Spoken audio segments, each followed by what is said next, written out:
Scriptures on Suffering, Part 2. Matthew 4:24.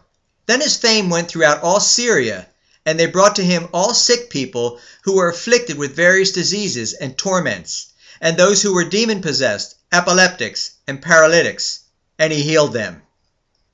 Matthew 8, verses 5 through 7. Now when Jesus had entered Capernaum, a centurion came to him, pleading with him, saying, Lord, my servant is lying at home, paralyzed, dreadfully tormented. And Jesus said to him, I will come and heal him.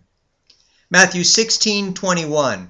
From that time, Jesus began to show to his disciples that he must go to Jerusalem and suffer many things from the elders and chief priests and scribes, and be killed, and be raised the third day. Matthew 17:12. But I say to you that Elijah has come already, and they did not know about him, or they did not know him, but did to him whatever they wished. Likewise, the Son of Man is also about to suffer at their hands. Mark 8:31.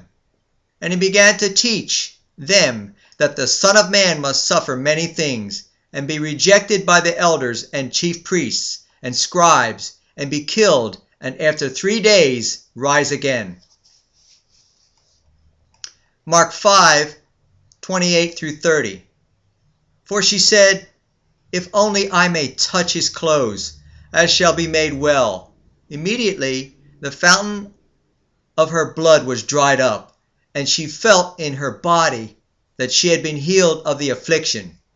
And Jesus, immediately knowing in himself that power had gone out of him, turned around in the crowd and said, Who touched my clothes? Mark 5:34. And he said to her, Daughter, your faith has made you well. Go in peace, and be healed of your affliction. Luke 4:38. Now he arose from the synagogue and entered Simon's house. But Simon's wife's mother was sick with a high fever, and they made request of him concerning her. Luke 9:22, saying, The Son of Man must suffer many things, and be rejected by the elders and chief priests and scribes, and be killed and be raised the third day. Luke 24:46. Then he said to them, Thus it is written, and thus it was necessary for the Christ to suffer and to rise from the dead the third day. Acts 1:3. To whom he also presented himself alive after his suffering by many infallible proofs, being seen by them during 40 days, and speaking of the things pertaining to the kingdom of God. Acts 28:8. And it happened that the father of Publius lay sick of a fever and dysentery. Paul went to him and prayed, and he laid his hands on him and healed him. Romans 5:3. And not only that, but we also glory in tribulations, knowing that tribulation produces perseverance. Romans 8:18.